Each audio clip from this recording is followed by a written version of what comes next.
I am the original Grainster. The original grain. Would you like to try the hot dang?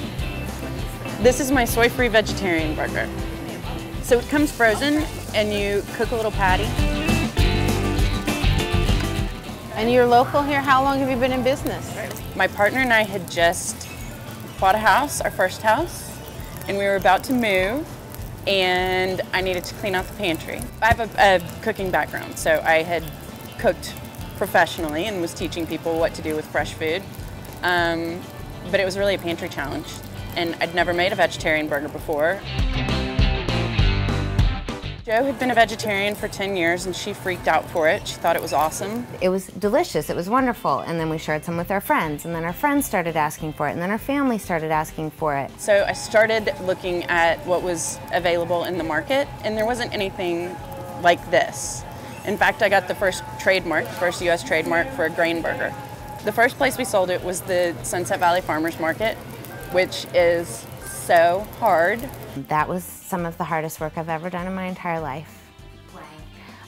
We worked so many hours in preparation for the farmer's market, and then we'd get to the farmer's market super early, spend all this time setting up when it was already like 100 degrees by 9 o'clock, and then work all day to cook it, you know, share samples, sell it, and then break down, all to maybe break even with the fees that it costs to participate in the farmer's market. When I started this, I would cook all the grains and then I would mix it with my hands. And I used a little peanut butter lid to form the patties. And we'd just pack them in there and slap them out.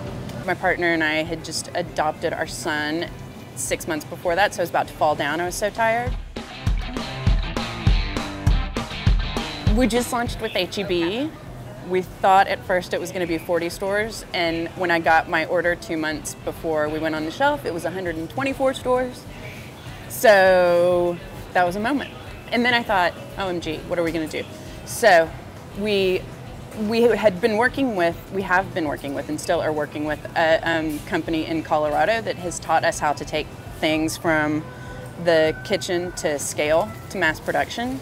I have to say that the first time I saw these things coming out of the machine, I did shed a tear because I was like, it is not my hand anymore. It's actually coming from a big, massive machine.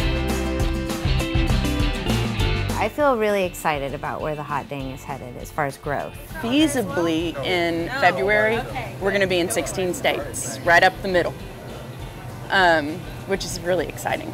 It's huge. You know, it's kind of forever in a state of improvement. The first ever recipe had eggs in it, and we were able to formulate it without eggs almost a year ago, so we started selling the egg-free version in February. And at that time, we launched 3 new flavors. Each one of my burger personalities has a different, Burger Babies has a different nut or seed, bean, and a unique grain. I sort of tried to keep it regional, and the OG is the gold standard. It's wild rice, brown rice, barley, cashews, rolled oats, navy beans, rice flour, olive oil, and seasoning. And then the others, so the Big Tex is barbecue influenced, and it has pinto beans, pecans, go Texas, and frico, which is cracked green wheat that's smoked. The Don is Italian, and that guy has pistachios, cannellini beans, and farro. There, that one's farro. El Guapo, my sweetheart, has pepitas, which is pumpkin seeds, quinoa, and black beans. Look at this spread. How could you turn this down? Would you like to try the hot dang? It's really amazing to bring it all back home. She's exceptionally gifted in dreaming and innovation, and that is how the hot dang was born. I'm actually getting to live a dream. It's wild.